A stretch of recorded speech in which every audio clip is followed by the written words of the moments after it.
Part 2 of రావణాసురుడు కౌసల్యని అపహరించడం. ఎవరైనా part 1 చూడకపోతే నా ఛానల్లో ఉంది, వెళ్ళి చూడండి. దీపంలో ఉన్న దశరథుడు అతని స్నేహితుడు ఒడ్డుకు కొట్టుకొచ్చిన ఆ పెట్టెను తెరిచి చూస్తారు.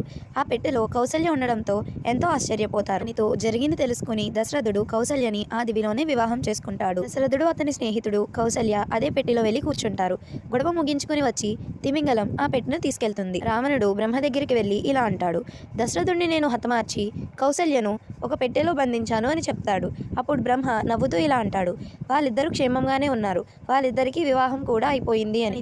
రావణుడు కోపంతో తిమింగలం దగ్గరికి వెళ్లి ఆ పెట్టెను తెరిచి చూపించమని అడుగుతాడు. ఆ పెట్టెలో నుంచి దశరథుడు కౌసల్య అతని స్నేహితుడు బయటికి వస్తారు. దానితో రావణుడు వాళ్ళని చంపుదాం అనుకుంటాడు. అప్పుడు బ్రహ్మ కోపంతో ఇలా అంటాడు, నువ్వు ఒకరిని పెడితే ముగ్గురు బయటికి వచ్చారు, ఇంకొకసారి నువ్వు వాళ్ళని చంపడానికి ప్రయత్నిస్తే ఈసారి రాముడు కూడా రావచ్చు అని. దానితో చేసేదేమీ లేక రావణుడు తన తలరాతను తను మార్చుకోలేనని తెలుసుకుని వాళ్ళని అయోధ్యలో వదిలేస్తాడు. వీడియోస్ కానీ మీకు నచ్చినట్లయితే ప్లీజ్